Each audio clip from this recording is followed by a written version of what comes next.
Bismillah, alhamdulillah, salatu wassalam, rasulillah. This is just a completion of what we finished the last time, which we finished the part of najasat, the different kinds of impurities or defilements. We discussed all of them. Somebody asked me today regarding the urine of babies. We talked briefly about that, but the urine of babies, if it's a baby boy that has not eaten, he's just breastfeeding, then both of them are najis, boy or girl. Even if they have not eaten food, they're just breastfeeding. If they have eaten food, they are just like the adults. But if they have not eaten food, they're still breastfeeding, then there's a distinction between the boy and the girl. The urine of the boy is to be just sprinkled with water. يُرَشُّ مِنْ بَوْلِ الصَّبِيِّ وَيُغْفَرُ مِنْ بَوْلِ الْجَارِيَّةِ. The hadith says that. The urine of the boy, all you have to do is sprinkle it with water, while the urine of the baby girl who is also breastfeeding, that one has to be washed. And that's if somebody asks what the distinction, why is there a distinction between the two, we don't really have any kind of scientific explanation. And as you know, we don't need a full explanation for all the different commandments. If we find out the wisdom behind it, then well and good. If we don't find, then we submit to the knowledge and wisdom of Allah Azza wa Jal. And sometimes al-hikmah takun ta'abudiyya. The wisdom is to test our obedience and submission. Whether we start arguing, oh, so what's the difference? Oh, this doesn't make any sense. كَذَلِكَ يُضِلُّ اللَّهُ مَنْ يَشَاءُ وَيَهْدِي مَنْ يَشَاءُ. Allah puts these kind of trials here and there to test people's, arrogance sometimes, their pride in their own mind. They start arguing, no, this doesn't make any sense. So people have to know that sometimes it's just a little test in the middle that you have to pay attention to. Don't fall into, start doubting the religion, because it was very easy at the very end. It was very easy for the Prophet ﷺ to make no distinction between the two. It would have caused much less problems for him at the time and for the religion to the end of time, correct? Yeah. And nobody would have argued. But he clearly said there's a distinction, okay? But he didn't explain why there's a difference between the two. Okay, just like there's a distinction between the blood of menstruation and blood of istihada. انت هتقول مثلا بعض الحجر اللي استنتجوها حته انه بول الصبي ما بينتشرش وكده ولا ايه؟ I read it, but I'm not sure from the source. Yes. It may be of a scientific miracle that they discovered like an extra chemical component in the girl baby urine, which is very close to the adult. I read things like this, but I don't think anything is definitely rigorously proving scientifically. I read different kind of explanations. Some of the oocytes are still being formed, like from the child. We have to before we give these kind of explanations. I've come across these things, but before we give any kind of explanation like this, it has to be backed up by rigorous scientific data. Otherwise, you are basically shedding doubt on the religion. Okay, because then people find, oh, Muslims are making up some scientific explanations just to and then they will doubt all the scientific miracles of the Quran because of that one thing that proved to be not very accurate. So we have to be very, very careful with that one. Okay, that's a distinction between the two. Also, I wanted to add that the dead animal, as we talked yesterday, all dead animals that have not been sacrificed, they are najis. And the exception is the animals of the sea.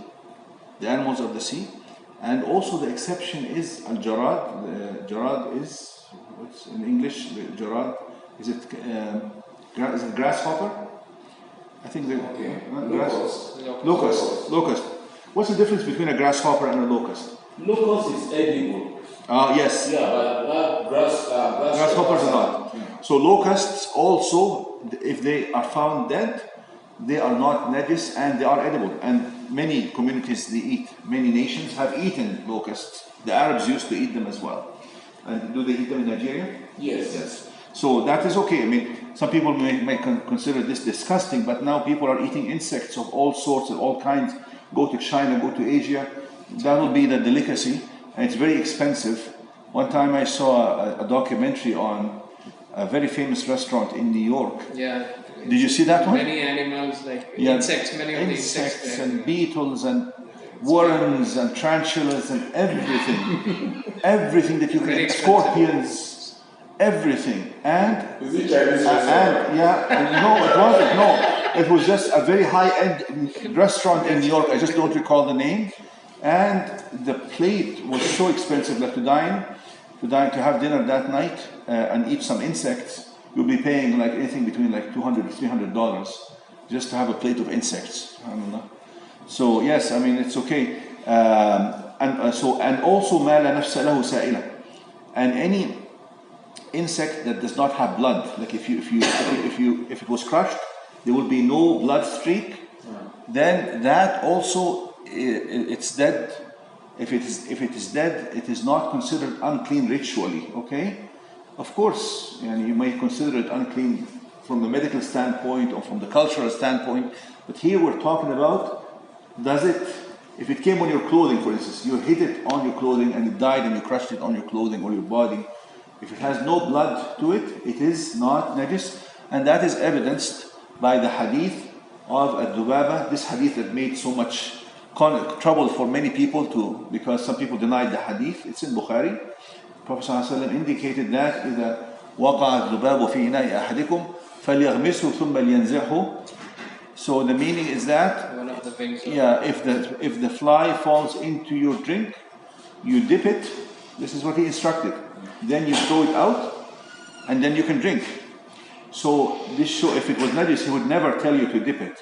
So scholars concluded that those insects that don't have blood in them are not considered ritually unclean. And of course, this hadith created all this problem. And this one I did read definite scientific research on it. That actually that the wing contaminates the other wing. Exactly. فإن في أحد جناحيه داء والآخر دواء. He clearly said that part of it or one of its wings would have a disease. If it has a disease, the other would have the cure for that disease. And they did find, and I had that research. Australia. You saw it. Yeah. Huh? It was shared on the group. We shared it on a group. Yes, we did share it. And subhanAllah, the way that the scientists, and they did not mention the hadith, because some Australian scientists in the university, we put it on the group the other day. And they, of course, they had no background about the hadith, the saying of the Prophet ﷺ, but they were saying that those flies have a very strong antibiotic against those germs that the same fly carries. And the only way to extract that antibiotic is to dip the fly in a fluid to get this antibiotic to be released. Inshallah, try to find this again and please share it again, because it is such a strong, and those people are not Muslims. They never read this hadith, otherwise they would have quoted it or something, but that was just some research that they made. Finally, I just want to finish here. The way that the different kind of impurities are cleansed or removed, it varies depending on where that impurity is or what it is. Let me just go through some examples here. The ground, if there's urine, for instance, on the ground, how can you cleanse the ground and render the ground pure again and clean, so that, or the earth or the floor, so that you may pray on it? We're talking about ritual impurity because I have to emphasize that, because many things could be impure, as I mentioned, from the cultural or medical standpoint, but we're just talking about the ritual impurities according to the Islamic law. So what do we do if there's urine on the floor? Pour water, that's one way. And that the evidence is the hadith of the Bedouin who urinated in the mosque, in the masjid, right? Also, that is very important. If the impurity or the najasa or the defilement was liquid, then if it dries off because of the sun, because of the wind and air, then it has become pure again. Important. There's a hadith on this matter in Bukhari. إذا جفت الأرض فقد زكت يعني بمعنى طهرت. If the ground or the impurity or the defilement or the uncleanliness or liquid on the ground dries off, then it has returned to its pure state again. Okay? You might have asked, why didn't the Prophet ﷺ just let the urine of the Bedouin dry in the masjid? Why do you think? Because they had to pray. You have to pray. And it's disgusting to leave urine like this for so long, just to wait for it to dry. But if it happened that there was some urine, it dried off, and you never knew about it, then that's fine. And that would explain the hadith that says كانت الكلاب تقبل وتدبر وتبول وتقبل وتدبر في مسجد رسول الله صلى الله عليه وسلم ولم يكونوا يرشون عليها شيئا. Hadith Ibn Umar. He says, because it was an open, the masjid didn't have doors and walls like this, it wasn't fancy, it was only earth and rocks on the ground, pebbles and earth on the ground. So, and there was some stray animals and stray dogs. He says sometimes a stray dog would run into the masjid or in and out, and sometimes they would urinate, and they didn't really care about pouring water. You wouldn't even know where the dog has urinated, but obviously it would be rendered clean again because it will, especially in Arabia with this hot weather, it will quickly dry off, correct? Another way of purifying najasa or removing this uncleanliness, this ritual uncleanliness, if it's in liquid, processing, we talked about that before. If it is water that's unclean and it is processed chemically or through some filters so that it comes out again clean and pure and transparent with no odors to it, that will remove the najasa from it. Okay? We talked about that as well. Also, if there's a bucket that has some najasa in it that has changed the qualities, because if it was 1 or 2 drops and has not changed the qualities of the fluid or the liquid or the water, of course, if it has not changed the properties of the water, then it is, what is it? Pure or unpure? Tahur or tahir? It is pure, tahur. You can still use it. But if it has changed, one of the ways to take it back and render it back as clean and pure and tahur and purifying is to actually add water to it, more and more and more water, until you dilute this najasa completely so that you remove those characteristics. And that would explain the hadith of Bi'r Buda'a. This well, I talked about, this well was only this high to the waist, and it wasn't that big, maybe 2 meters wide, but people didn't have much water. They used to take water out of it, and underground water would seep in, and it kept its level. So adding this water, despite that people were so careless at the time, they would throw al-jiyaf, dead animals, wal-hayat. Even they used to put pieces of cloth that had menstrual blood in it, and one najasat. The hadith clearly says the worst things people used to throw there, but still the water, when it was brought out, was clear and clean, despite all this, because it's being continuously replenished. Prophet ﷺ, when he was asked about this well, he says, "Inna al-ma'a tahurun la yunajjisuhu shay." He says the water remains clean and nothing is changing it. Okay, so this hadith talks about such water, any kind of situation where the water remains clean despite all the najasa that's placed in it, because it's being replenished, it will always come back to cleanliness and purity. It's just like if there is something like a well.